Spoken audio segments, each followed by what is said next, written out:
அன்பான உங்களுக்கு கும்பகோணம் புண்ணியமூர்த்தியின் பணிவான வணக்கம்.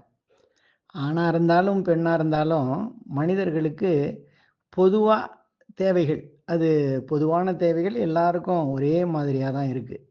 பசி, தாகம், உறக்கம், காமம், அ மகிழ்ச்சி, துக்கம் அப்படின்னு சிரிப்பு இந்த மாரி எல்லா மனிதர்களுக்கும் பொதுவான உணர்வுகள். அது பொதுவா இருக்கு.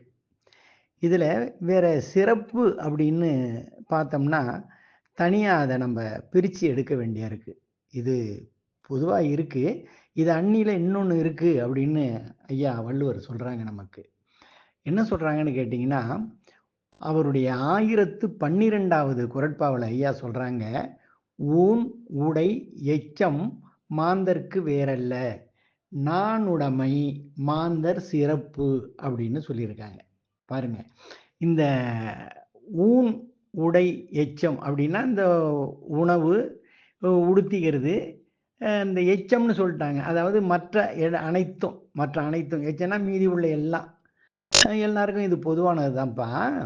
ஆனா, நாணுடைமை மாந்தர் சிறப்பு அப்படின்னு சொல்லி முடிச்சாங்க. அவன் மனிதன் என்பதற்கு, அவள் நல்ல பெண் என்பதற்கு, நல்ல ஆண் என்பதற்கு ஒரு அடையாளமாக, அணிகலனாக இருப்பது, சிறப்பு தகுதியாக இருப்பது என்னன்னு பார்த்தோம்னா, அந்த நாணுடைமை. பழிகளுக்கு நாணுவது, குற்றம் செய்ய அஞ்சுவது, மற்றவர்கள் நம்மை பார்த்து தூற்றக்கூடிய செயல்களை செய்யாமல் இருப்பது. இப்படி யார்கிட்ட அந்த உணர்வு இருக்கோ, அவர்கள்தான் சிறப்பான மனிதர்கள். மனிதர்களில் சிறப்பானவங்க அப்படின்னு சொல்லி ஒரு அருமையான கருத்த சொல்றாங்க. பாருங்க. ஊன், உடை, எச்சம் மாந்தர்க்கு எல்லாம் பொதுவானது. ஆனால் நாணுடைமை மட்டுமே மாந்தருக்கு சிறப்பானதுன்னு சொல்லியிருக்காங்க. அருமையான ஒரு கருத்து இல்லையா? வாழ்க வள்ளுவம்! வணக்கம்.